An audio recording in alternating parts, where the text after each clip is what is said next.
En 1906, Pablo Valencia emprendió el viaje de México a California en busca del preciado oro. Sobrevivió sin agua durante una semana, 7 días enteros. Después de ser rescatado, narró su experiencia ante la sed. La saliva se espesa y al cabo de un tiempo, un nudo parece formarse en la garganta. La lengua se hincha hasta tal punto que dificulta la respiración y genera una angustiosa sensación de estar ahogándose.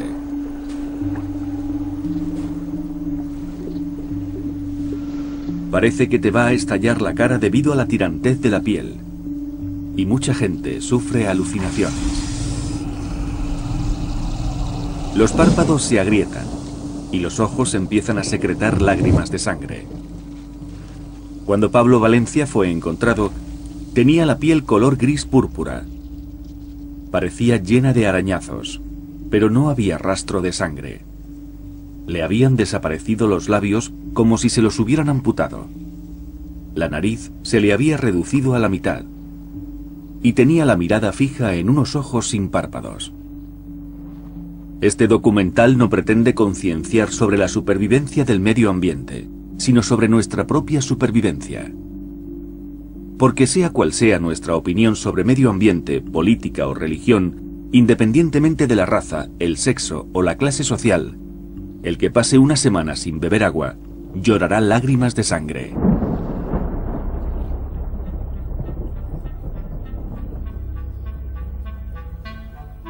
Oro azul, la guerra del agua. Cuando exploramos el universo en busca de vida, lo que buscamos es agua. Solo a partir de su forma líquida es posible la vida, del tipo que sea.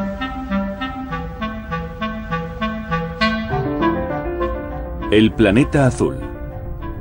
El único planeta conocido capaz de sustentar la vida. El único planeta conocido surcado por agua. La gestión del agua ha sido siempre un asunto primordial para los humanos.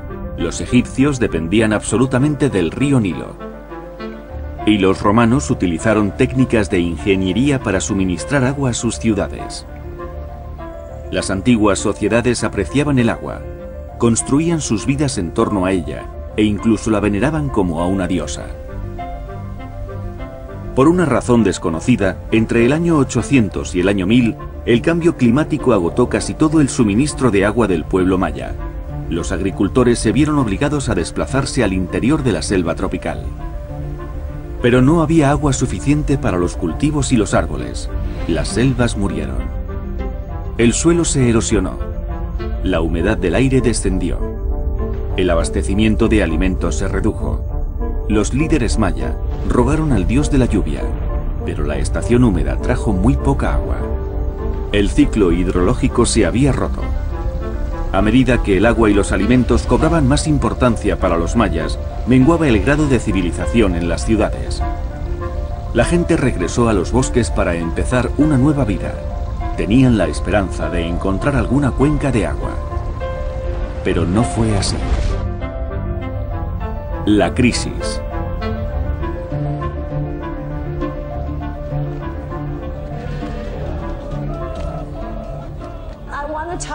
Quiero hablar de la crisis mundial del agua.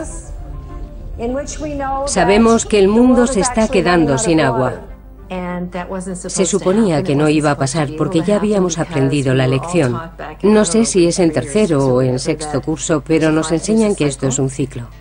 Cuando llueve, el agua cae desde las nubes al suelo y lo empapa para que luego crezcan la hierba y los árboles. A veces hay tanta agua debajo de la superficie que se forman lagos y ríos, como cuando estrujamos un brick de zumo. Los llevan el agua de nuevo al océano. Una vez allí, se evapora hasta el cielo y vuelve a formar las nubes. El viento empuja esas nubes hacia la tierra y llueve de nuevo. Así pasa una y otra vez en una cadena que nunca se rompe. El 97% del agua de la Tierra es agua salada. Solo el 3% del agua de la Tierra es dulce. Gran parte está contaminada y no es apta para el consumo. ¿Cómo se ha producido la contaminación de nuestras aguas? La agricultura emplea sustancias químicas para aumentar la productividad. Se utilizan para compensar el descenso del agua disponible, pero contaminan las reservas del subsuelo. Las emisiones de gases de los coches también contaminan las nubes, pero quizá las mayores culpables sean las fábricas. La contaminación del agua se asocia con el aumento del índice de abortos y con la reducción de la cantidad de esperma.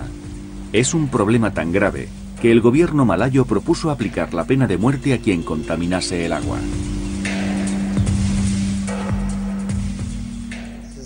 Este es el río más contaminado de Estados Unidos. Sus aguas contienen el virus de la polio, de la tuberculosis y de la hepatitis. Siempre tratamos de advertir a los extranjeros de lo que hay en el agua para que no se metan en el río. Ninguno de nosotros se va a meter en el agua para rescatar a nadie. Son aguas envenenadas. Tenemos una plataforma que desplegamos para atravesar el río y para que los extranjeros puedan volver a México. En el hospital local tienen preparadas muchas vacunas, unas 18 diferentes. Se las ponen a los agentes que caen al agua para evitar que enfermen.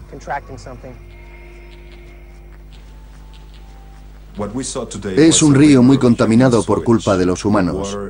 El agua apesta como nada que haya olido nunca. Por aquí fluyen unos 25.000 litros por segundo.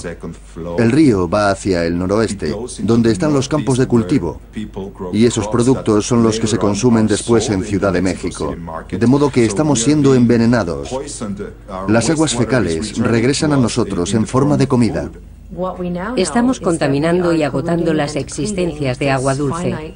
Estamos consumiendo los acuíferos subterráneos a gran velocidad y no somos capaces de reabastecerlos. Llueve. El agua cae sobre el suelo y se filtra hacia el interior del terreno acumulándose en el subsuelo. Forma así acuíferos o aguas subterráneas. Pero ¿qué cantidad de nuestras existencias de agua se almacenan en el subsuelo? Solo podemos hacer un cálculo aproximado. Por eso el aumento de nuestra dependencia de las aguas del subsuelo es un asunto que merece ser estudiado. En Oriente Próximo también existió una especie de Atlántida, pero que resultó ser real. La ciudad recibía el nombre de Ubar y desapareció sin explicación. Un grupo de arqueólogos descubrió, a partir de la extracción de aguas subterráneas, que se la había tragado el desierto. Y eso es algo que está ocurriendo actualmente en Florida. Socavones gigantes aparecen en el suelo e inmensas cavidades que se abren en la superficie. Los efectos no siempre son tan evidentes como un hoyo o una ciudad perdida, pero regiones enteras pueden hundirse a medida que se agotan las cuencas de agua.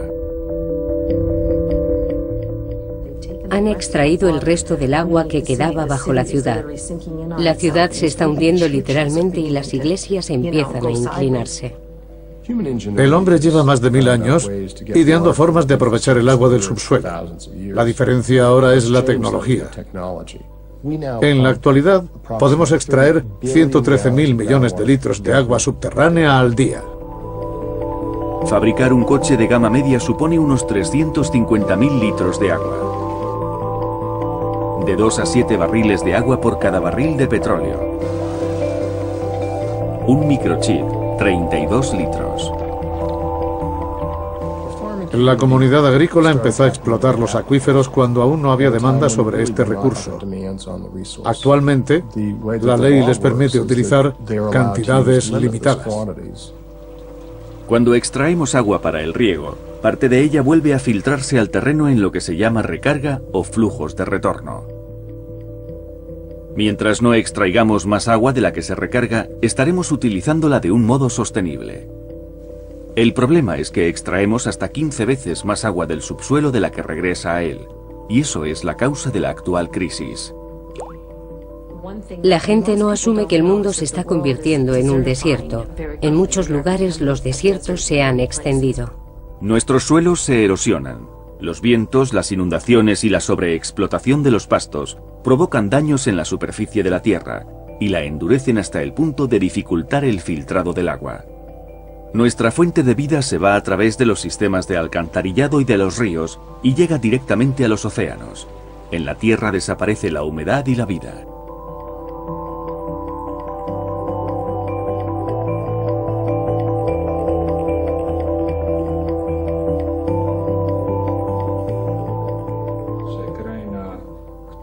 A medida que vamos desecando la tierra, su color cambia del verde al amarillo y toda el agua dulce se va acumulando en el fondo del océano.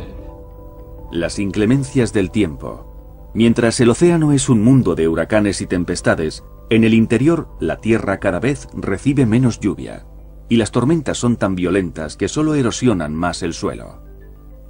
Nos enfrentamos a los problemas que nos enseñaron en el colegio, sobre este ciclo del agua que jamás acabaría. Técnicamente esta afirmación es cierta, pero si no puedes acceder al agua, si la extraes de un acuífero y la viertes en el desierto, o si la contaminas, la malgastas inútilmente. Eso es lo que debemos entender. No hay lugar en el mundo donde podamos escapar de esta realidad. Los países ricos tardarán más en sufrir las consecuencias, pero hay zonas donde ya las están sufriendo, y nadie escapará de la crisis del agua. Si hay algo que vaya a afectar a nuestras vidas es eso, la preocupante escasez de agua. Vemos nuestros lagos llenos de agua y pensamos, ¿dónde está el problema? Hay muchísima agua, pero si el lago se secara, ya no habría más agua. Tenemos que empezar a abordar el asunto de las fuentes renovables, las que proceden del ciclo hidrológico. Estamos llegando a una situación en la que cada vez hay menos fuentes renovables. Con la ayuda de los expertos en el tema deberíamos calcular cuánta agua queda exactamente, cuáles son las fuentes renovables y cómo definirlas.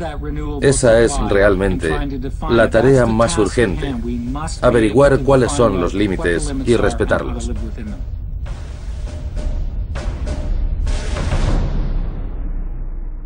La política. Nuestros gobiernos, en lugar de unirse y decir, bien, tenemos un tiempo limitado para encontrar una solución, han entregado el poder a las grandes compañías de gestión del agua, y éstas pretenden crear una especie de cártel. Suez, Veolia, lo que antes era Vivendi y RWE Times están entre las 100 empresas más poderosas. La división de agua de Suez está formada por 400.000 empleados y ningún país del tercer mundo puede oponerse a lo que digan. De este modo, cada gota de agua dulce que haya en el mundo estará controlada por empresas privadas. Hasta los años 80, las compañías podían privatizar el agua. En Francia, el agua estaba mayoritariamente privatizada y las empresas adquirieron mucho poder. Solo suministraban agua a escala local. En Francia, debido al poder consolidado de las multinacionales y a su largo historial, la privatización del agua está muy enraizada. Ni el propio presidente fue capaz de poner freno a esta tendencia.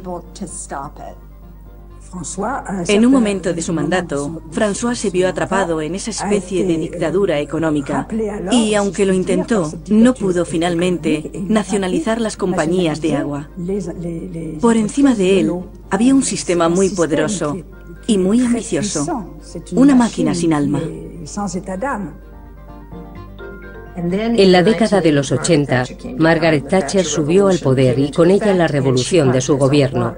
Todo el agua de Gran Bretaña quedó en manos privadas y las grandes empresas se plantearon globalizarse. Al mismo tiempo, la ONU empezaba a tratar el agua como mercancía y activo económico. Fue en la conferencia de Dublín en 1992 cuando se habló del agua por primera vez como un bien económico.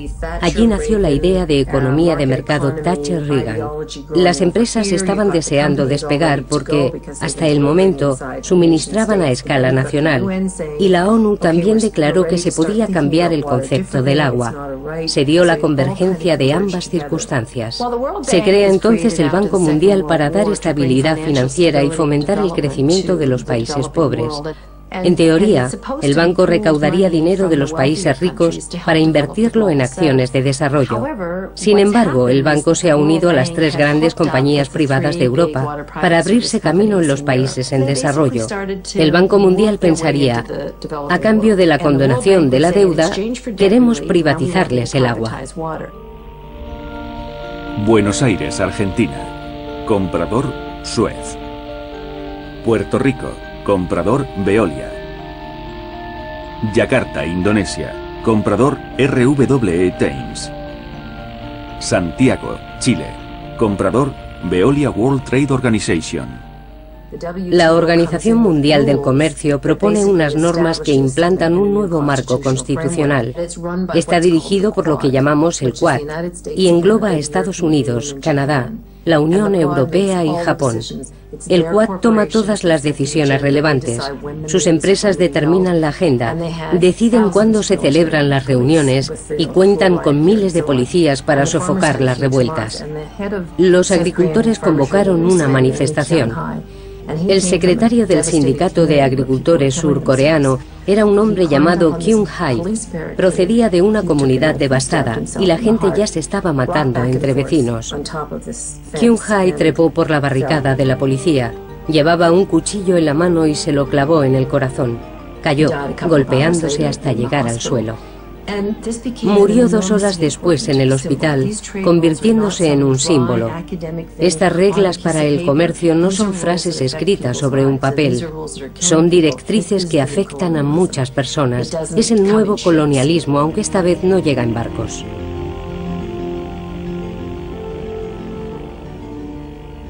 El alcalde de Grenoble decidió privatizar nuestras aguas en beneficio de la empresa Lyonnais de Suez. Por supuesto, todos los servicios públicos son mucho más baratos que los privatizados. No hay un solo lugar en el mundo donde las tarifas del agua no hayan subido. No existía una razón lógica para privatizar un servicio que, hasta ahora, estaba funcionando tan bien. La decisión de privatizar el agua respondía únicamente a fines lucrativos personales. Así compraron al alcalde de Grenoble. No apruebo el control del gobierno en la mayor parte de los sectores. Yo he trabajado para el gobierno federal y para el estatal y conozco el nivel de corrupción que hay. Varios senadores que han sido inculpados en Alaska por casos de corrupción relacionados con el petróleo, pero ¿hasta dónde han llegado? ¿Hasta unos miles de dólares? El problema no es el dinero, es el poder.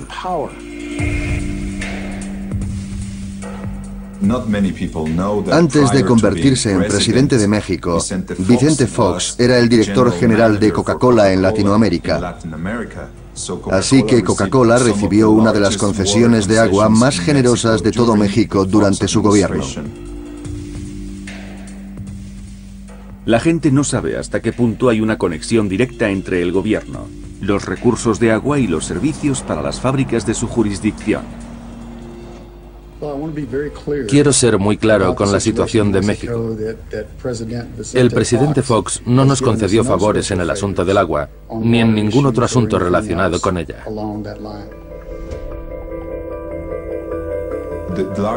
La mayor concesión del gobierno fue para una planta de embotellamiento de Coca-Cola. Utilizaba tanta agua como quería. Podríamos decir en ese sentido que Coca-Cola gobernaba México.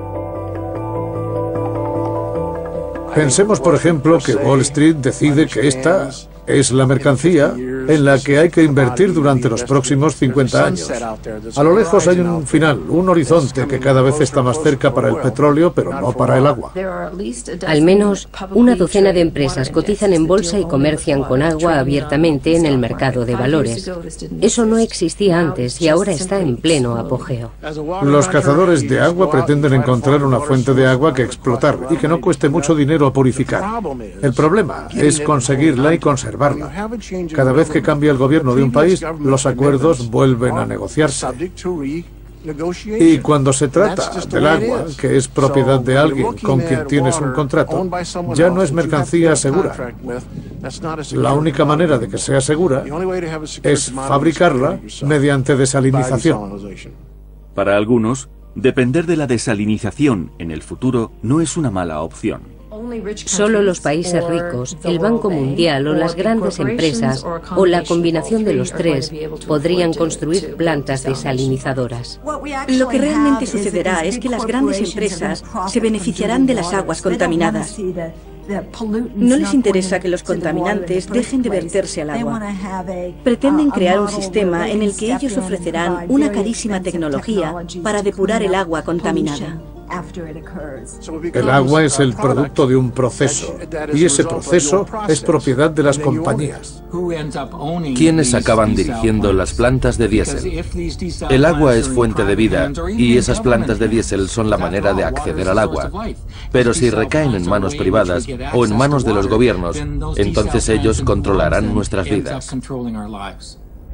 El agua es una magnífica inversión. Pagamos por las botellas de agua y podríamos llenarlas gratis con agua del grifo. La diferencia entre el agua embotellada y el agua del grifo es casi siempre insignificante.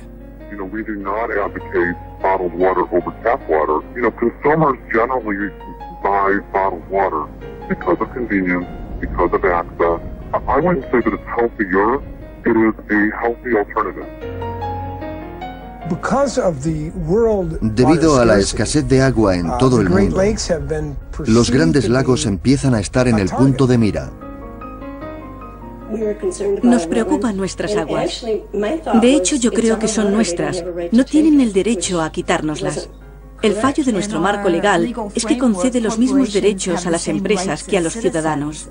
Y sería posible que de pronto apareciera Nestlé y empezara a extraer agua. Todo empezó con una reunión que celebramos en New Haven. Como es lógico, Perrier contrató a un asesor para que analizara todos los efectos de las extracciones, y nos dijeron que no tendría ninguna consecuencia negativa. No pasaría nada, ni habría ningún problema con el lago. Le dije a un amigo de la hidrológica, Tom, nos aseguran que esto no va a afectar al lago. Y él respondió, ese tío no es hidrólogo, es traficante de agua. Nos dijeron que no teníamos nada que hacer contra ellos ni sus asesores, pero empezamos a reunirnos y a invitar cada vez a más gente. Nos quedamos asombrados por la cantidad de gente que vino, vecinos de la zona, agricultores, jubilados. El problema alcanzó una magnitud estatal y exigió la intervención del gobernador competente. Este, que primero apoyó la empresa, tuvo que decirles que los vecinos la rechazaban. Se fueron de Michigan a Wisconsin. En 1892, gran parte del territorio de los Grandes Lagos fue entregado por el gobierno de Illinois a una empresa privada. Cuando el siguiente gobierno subió al poder, revocó la escritura de propiedad. Y en 1892, el Tribunal Supremo de Estados Unidos declaró la zona de los Grandes Lagos un área de dominio público. No podía utilizarse, traspasarse o transferirse en beneficio privado. Esa sentencia sigue siendo válida, igual que en el siglo XIX, y es exactamente lo que sirvió de base para presentar la demanda.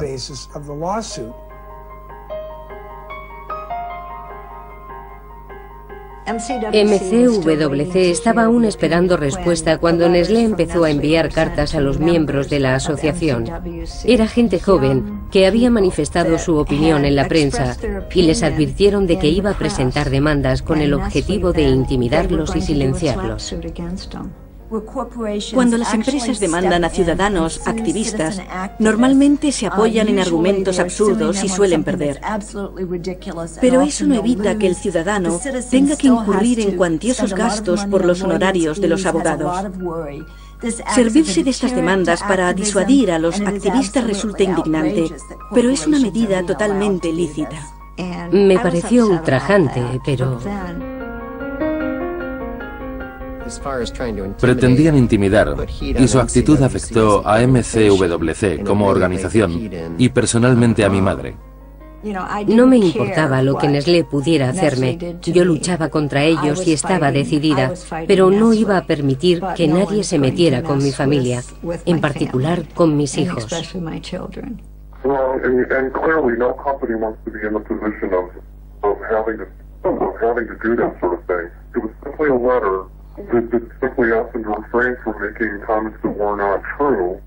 Hubo unas 3 o 4 audiencias públicas. Nestlé se mantuvo a la espera. Había prensa, había televisión. Yo solo di mi opinión o dije verdades basadas en hechos. Así que fue muy duro conocer sus intenciones.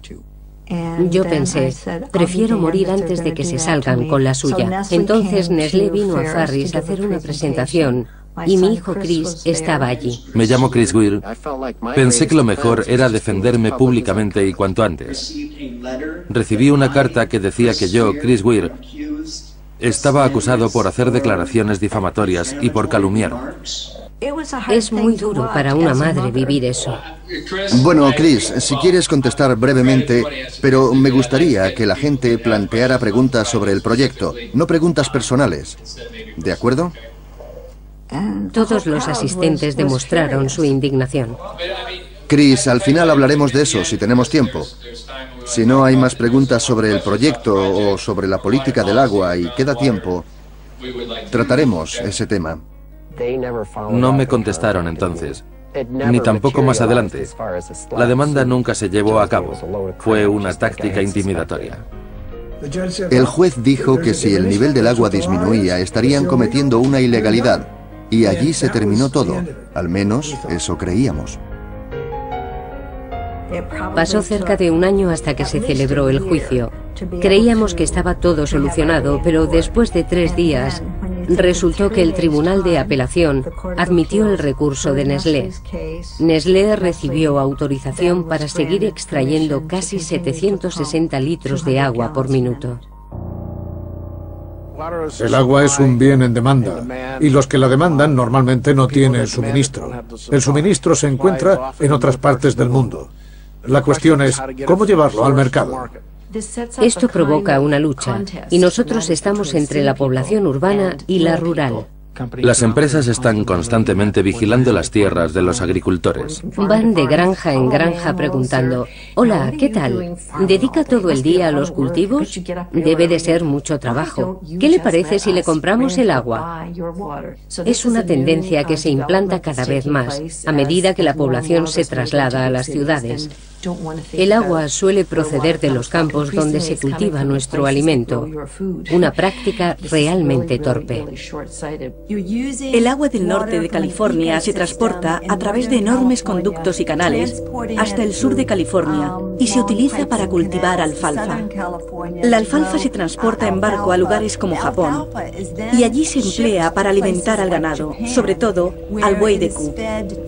Después, la carne del ganado es exportada a Estados Unidos. Hemos implantado un sistema agrícola que ha dejado de ser eficaz y que se basa en el concepto del agua virtual. Se cultiva cereal para exportar en tierras de secano y después se transporta a países muy alejados. Lo lógico sería producir los alimentos que se den en cada zona de un modo sostenible. Aquí en Kenia, por ejemplo, se cultivan la mayoría de las rosas que se venden en Europa. Las cultivan para exportarlas. El terreno de cultivo está en torno al espectacular lago Naivasha, cuya desecación se acelera por momentos. Y las culpables de todo eso son empresas extranjeras que exigen enormes plantaciones. Si continúan así, dentro de 5 años el lago será un charco. África es uno de los continentes más secos de la Tierra y sin embargo exporta agua.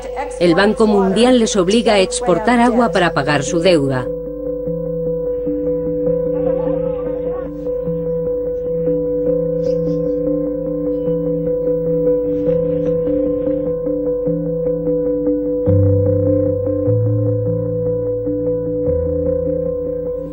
Es un robo, es casi una forma de asesinato. Joan Thorpe Ruth era realizadora de documentales y fue nominada a los Oscar. Como conservacionista de la riqueza de África, vivía en Kenia e invirtió grandes esfuerzos por salvar el lago Naivasha. Joan estaba durmiendo cuando sus asesinos rompieron la ventana más próxima a su cama. Ella se despertó y trató desesperadamente de protegerse con las mantas y de enfrentarse a los 3 hombres. Los hombres dispararon sus rifles de asalto AK-47 desde el otro lado de la ventana. Dejaron la habitación destrozada y las cortinas llenas de agujeros. 2 balas alcanzaron a Joan en la pierna, otra en la cadera. Joan se arrastró hacia el baño para tratar de detener la hemorragia con la manta, pero murió desangrada. Allí donde un río que fluye en libertad, las compañías ven una fuente de ingresos, una materia prima que explotar, como si se tratara de petróleo. Ya se está consolidando la nueva generación, la de las guerras del agua. Las guerras del agua. El símbolo chino del agua no solo significa agua, también control. En mi opinión, eso tiene un significado muy profundo, porque saber controlar el agua es ahora la base del poder. La palabra rivales deriva de la palabra latina ribus, río. Los rivales eran pueblos situados cada uno en una orilla. Y cuando la tecnología avance, podrán extraer agua de la atmósfera, sacarán agua del cielo y desaparecerán las nubes. Nos las robarán. New techniques for controlling the weather are being tried. When conditions are right, rain is made to fall by seeding clouds with dry ice or silver iodine. Eso sucede ya en China, donde puedes pagar a un avión para que surque el cielo y provoque la lluvia antes de que la nube llegue al siguiente pueblo. Así se crean muchos enfrentamientos y aumenta la tensión política.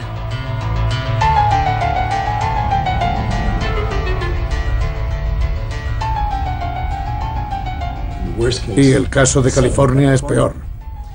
Los Ángeles forma parte de lo que yo llamo civilizaciones hidráulicas, como Roma, con sus acueductos. Pero entonces el acueducto más grande medía casi 100 kilómetros. Ahora el más largo, que yo mismo he medido, recorre casi 2.300 kilómetros desde la fuente de agua más lejana de Los Ángeles hasta la ciudad. Además, Los Ángeles no se ha planteado cuál debería ser el límite. No les interesa que exista. En Los Ángeles viven 18 millones de personas. Si tuvieran que depender del agua de la zona, solo podrían vivir 3 millones. La primera medida que tomarán en Los Ángeles será reducir la agricultura y acabar con las granjas. Y cuando el sistema se agote, la civilización desaparecerá.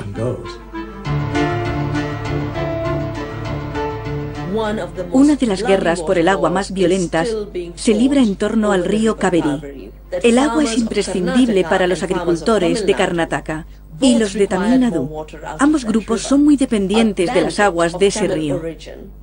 Un delincuente de origen tamil, Veerapan, secuestró a un hombre de Karnataka para exigir un rescate.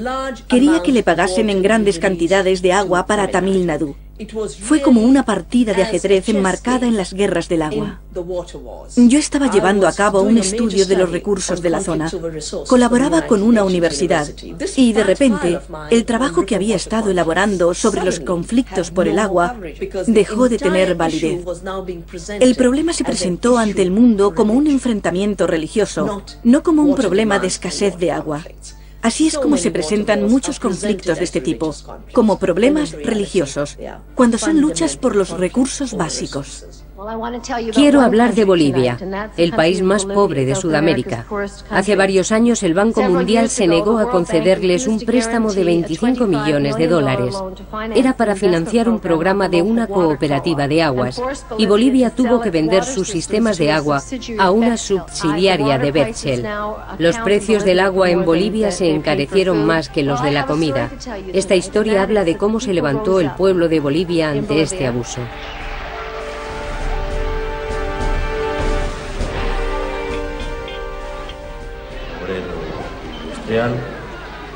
Y cuando en Bolivia se privatizó el agua, la gente, nosotros no podíamos concebir que un empresario privado, un inversionista transnacional, podía apropiarse del agua. Es decir, la gente o tenía que pagar por el agua o tenía que dejar de comer y por lo tanto no tuvo otra alternativa que decir no a la privatización del agua. Una rebelión popular, una forma organizativa de multitudes de gente, que desde los campesinos hasta los vendedores de las calles, y empezamos una resistencia. El gobierno sacó al ejército y a la policía para garantizar la seguridad jurídica de la empresa. garantizar las utilidades y las ganancias de la compañía. Es curioso, el Banco Mundial ha impuesto este tipo de control y adquisición en muchos países en vías de desarrollo. Los servicios sanitarios, la educación, el sector de la energía, las minas. Pero cuando se trata del agua, algo se remueve dentro de nosotros y aunque no hayamos protestado en otras ocasiones, lucharemos por nuestra agua. Asociados a una abierta complicidad de los gobernantes en ese tiempo en Bolivia, que inclusive se privatizó el agua de la lluvia, es decir, que se prohibía a la gente el acumular el agua de la lluvia. Así comienzan las guerras civiles, cuando el ejército trata de controlar a los disidentes locales, enfrentados a las compañías internacionales. ¿A quién protegen? Su pueblo no tiene agua y ellos protegen a los inversores extranjeros. Más de 100 heridos de bala, numerosos detenidos. Civil, hubieron más de 20 francotiradores que mataron e hirieron a la gente. Hugo Daza, un adolescente de 17 años, fue asesinado de un tiro en la cara.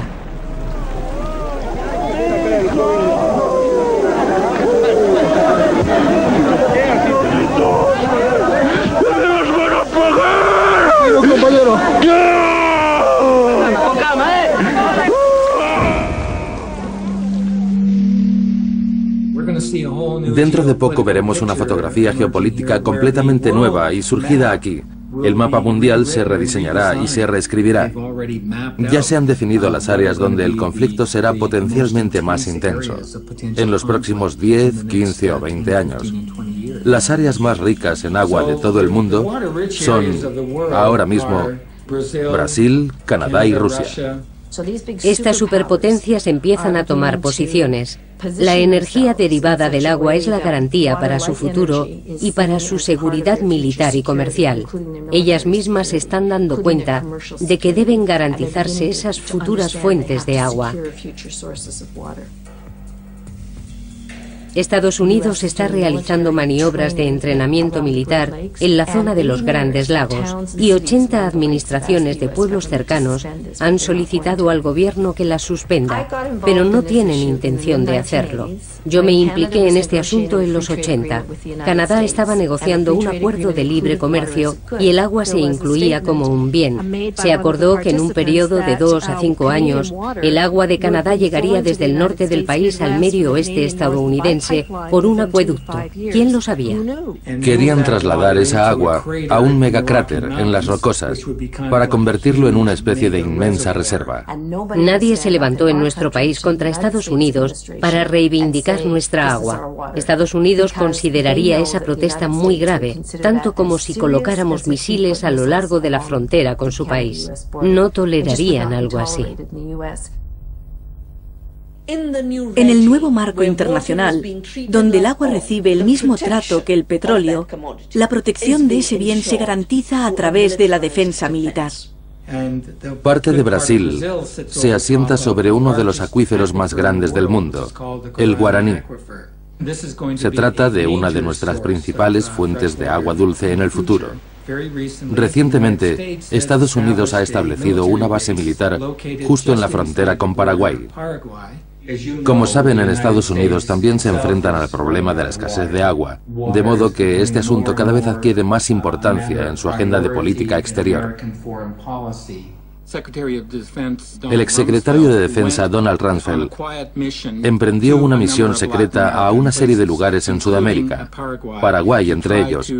Pretendía tantear la situación y averiguar si era posible aumentar la presencia de fuerzas estadounidenses en la zona. Poco después de la visita de Rumsfeld, unas 500 fuerzas especiales se asentaron en una base militar de Paraguay. Para cuando quisimos darnos cuenta de que los estadounidenses venían a establecerse en la región, ya era demasiado tarde. El Parlamento de Paraguay ya lo había aprobado. Sin duda ninguna, esa región del planeta se convertirá en el Oriente Medio del agua en el futuro.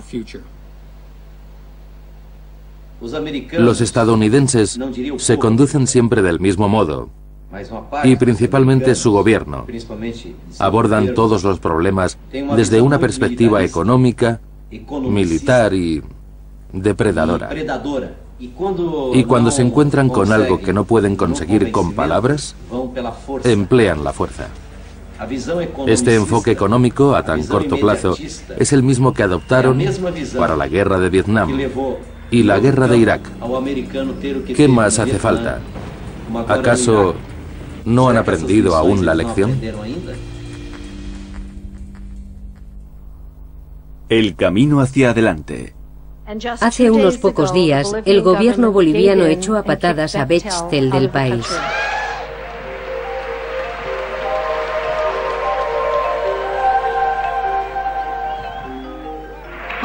El humilde pueblo boliviano, encabezado por un hombre de 45 años, echó a una de las compañías más grandes del mundo.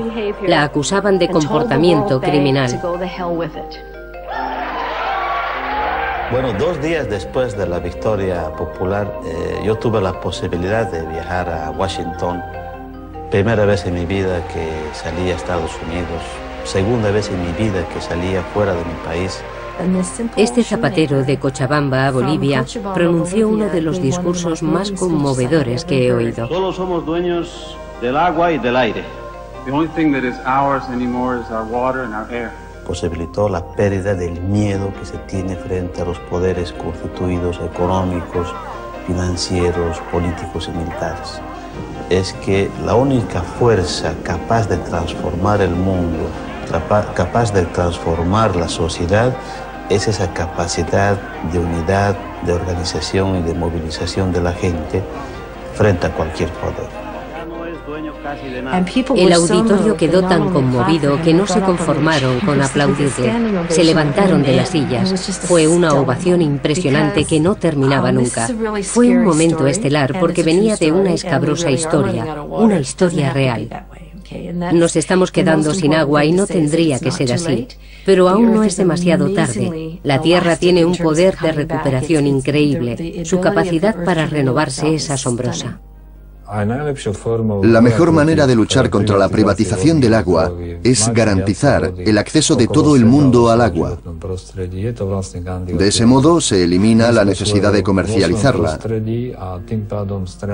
A pesar de lo que digan las grandes compañías, la solución es muy sencilla: devolver el agua a su ciclo natural y dejar que la tierra se irrigue con agua de lluvia. Nosotros estamos ofreciendo una solución muy sencilla y muy barata. Todos los años invitamos a jóvenes y voluntarios a un campamento de verano. Pasan aquí cerca de 2 semanas y son un gran apoyo para nuestra asociación. Vienen entre 100 y 400 personas que se dedican a construir pequeñas presas de madera en los arroyos y preparan los abrevaderos para acumular el agua. Esperamos que con eso nuestro planeta amarillo vuelva a ser verde. Eso puede traer la lluvia a países en sequía porque fomenta la creación de nubes y de agua en la atmósfera. Además, esto nos permite crear muchos puestos de trabajo en los países pobres de todo el mundo. La alternativa azul constituye una solución sencilla y barata a un problema muy complejo. Francamente, ese es el único antídoto contra la desalinización. Es el tipo de actitud que debemos asumir para reconstruir los sistemas de agua subterráneos. Debemos dejar de recurrir a los acuíferos y no extraer más agua de un modo tan inconsciente. En Estados Unidos, la mayor parte del consumo de agua se destina a la agricultura, así que la solución al problema pasa por revisar nuestros métodos agrícolas. La eficacia del agua en la agricultura hidropónica es de 20 a 30 veces superior que en los cultivos en el exterior. Este sistema consiste en verter el agua directamente en la base de la planta a través del goteo o microirrigación. Por ejemplo, podemos criar tilapias en cautividad y cuando crecen emplear esa agua rica en nutrientes para regar los cultivos. El exceso de agua que llega a la raíz se recoge y vuelve a utilizarse para los peces, es decir, se reintroduce en el sistema. Estas tecnologías son las que salvarán el planeta en el próximo siglo. Cuando era pequeño, no pensaba en eso. Creía que todo el mundo iba al colegio que a todo el mundo le regañaban sus padres. En mi colegio hacíamos campañas, apoyábamos la lucha contra el cáncer y se recaudaban fondos para países en desarrollo. Un lápiz cuesta un penique. Por 5 peniques puedes comer un día. Enseñábamos cosas así.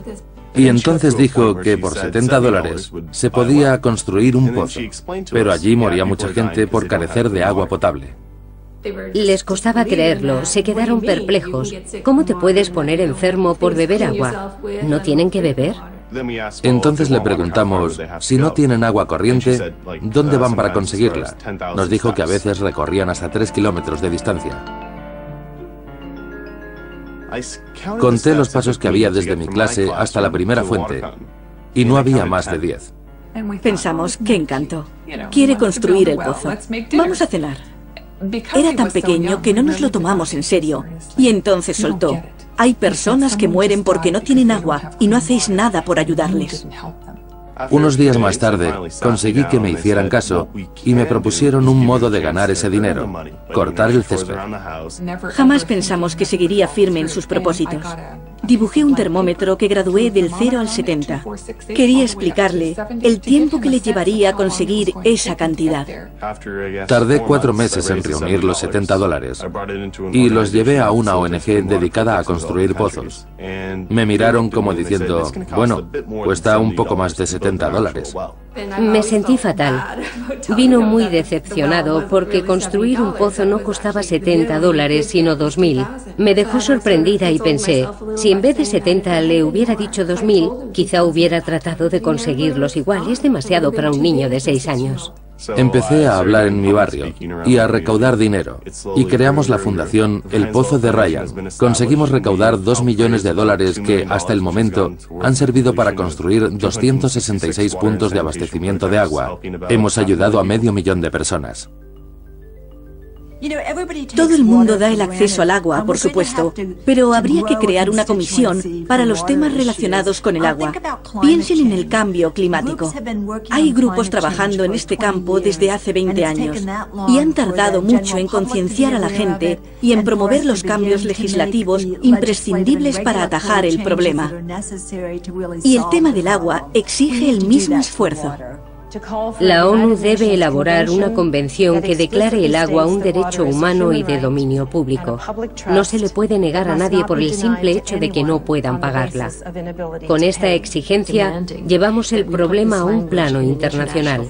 La actitud de las empresas privadas se ha globalizado, ha trascendido al ámbito nacional del derecho. Debemos dotar al mundo de un instrumento internacional que controle estas empresas. Estamos hablando de un asunto de vida o muerte, pero es necesario arriesgarse. A veces será peligroso, pero tenemos el poder del pueblo de nuestro lado. A pesar de la disconformidad de los habitantes de Freeburg, la empresa embotelladora Poland Springs construyó una planta en su territorio. Para apaciguar el descontento, Poland Springs regalaba una caja de botellas de agua a los 50 primeros vecinos que visitaran sus instalaciones. Liderados por Howard Dearborn, un republicano de 80 años y dueño de un supermercado local, los ciudadanos vertieron el agua de las botellas en la laguna del Lovewell, de donde había sido extraída. El proceso judicial costó más de $1 millón. Hemos aprendido y hemos desarrollado nuevas formas de recaudar fondos, pero deben comprender que somos ciudadanos normales, vivimos día a día, y esto es algo muy complejo para nosotros. No sé si habrá algún activista dentro del grupo. Cuando procedes de las bases, los legisladores no te ven como un activista. Creo que esa es la ventaja, lo que tenemos a nuestro favor, porque no pueden acusarnos de estar todo el día protestando. Seguramente lo que resulte de esto ya no nos afectará a ninguno de nosotros porque estaremos muertos. Pero luchamos por nuestros hijos y nuestros nietos, y si no hacemos algo para salvar la situación, ¿qué quedará? Lo importante es que esa gente está ahí. Republicanos, demócratas, todos están unidos y eso es admirable. Porque si el dinero empieza a ser más importante que el agua, ¿a dónde llegaremos? Después de aquello, el alcalde de Grenoble fue sometido a juicio y condenado a una pena de cárcel. Nos hemos creado enemigos muy peligrosos. Pero como decía mi madre, la gente fuerte tiene enemigos fuertes. La protección del agua no solo debe producirse a escala gubernamental ni a escala global. Nosotros, como pueblo, debemos proteger el agua del siglo XXI.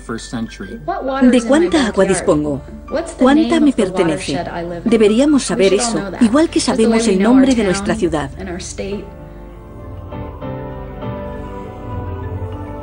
Y deberíamos preguntarnos de dónde procede el agua que bebemos, a dónde van las aguas residuales. No tenemos que hacer nada más, solo preguntar. En la cafetería de mi colegio vendían agua Ice Mountain. Un día el director vino a clase y le dije a mi profesora que tenía que hablarle de Ice Mountain. Este es mi cartel con todos los problemas que ha provocado Ice Mountain. Está secando los lagos. Cuando los lagos se secan, también se secan los manantiales y los pozos. Esta es mi luz dentro de las cosas oscuras. Antes de Ice Mountain y después de Ice Mountain, un charco de barro. Y aquí está la solución. Enviar cartas a quienes toman las decisiones para boicotear a Ice Mountain. Le enseñé el póster al consejo escolar, a mis amigos y a un consejo de estudiantes en Michigan. A pesar de que ya había un juicio en marcha, la señora Heard decidió que ya no se vendería más agua de Ice Mountain en toda la zona del colegio. Se escribieron muchos artículos en los periódicos después de mi iniciativa. Luego hablé con los dueños de los supermercados. Fui a las tiendas y les conté lo que pasaba. Fueron muy amables conmigo y también aceptaron no vender más agua de Ice Mountain. La siguiente vez que fui a comprar no había ninguna botella de Ice Mountain en las estanterías. Me sentí muy feliz porque sabía que había hecho lo correcto. Para apoyar la causa del agua visite Blue Gold, worldwaterwars.com.